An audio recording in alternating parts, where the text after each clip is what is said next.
Let's get to a developing story right now. In chaos in a West Valley neighborhood, a shootout involving Glendale police after an out-of-control driver pulled a gun. That person's car later going into a canal. ABC 15's Nicole Valdez live for us near 83rd Avenue and Bethany Home Road. Nicole, you've been on this story from the very beginning, sorting this out. What's the latest?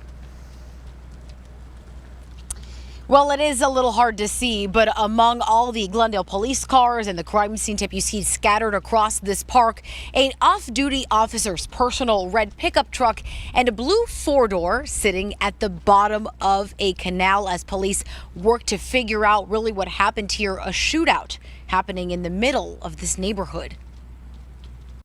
Airbags deployed and underwater. There's a bizarre story behind how this blue car ended up in this Glendale canal.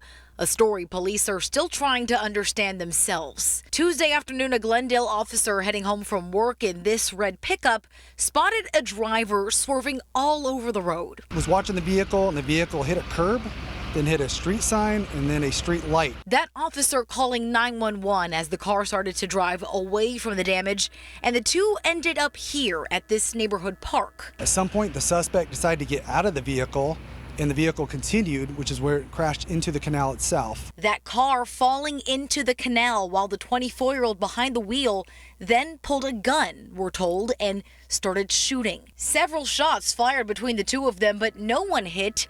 Instead, police say he kept trying to make a run for it. The suspect grabbed a bicycle from the park back here and then took off on the bicycle. So as they started a canine track, they were able to locate the bicycle abandoned in the shirt, and eventually they located the suspect. Another responding officer spotting that man farther down the road and arresting him. But the question remains, why was he driving so erratically and what caused things to escalate so quickly? We're still trying to figure that out. So right now the suspect is in custody though, and we're going to be trying to find those answers. Now, unfortunately, we don't know much about that driver at this point. The only thing we do know is that he's 24 years old. It looks like police are trying to figure out if he was under the influence or what exactly was, causing him to drive so, crazy on the road here and again, lead him to this pretty violent situation. For now, we're live in Glendale. I'm Nicole Valdez, ABC 15, Arizona.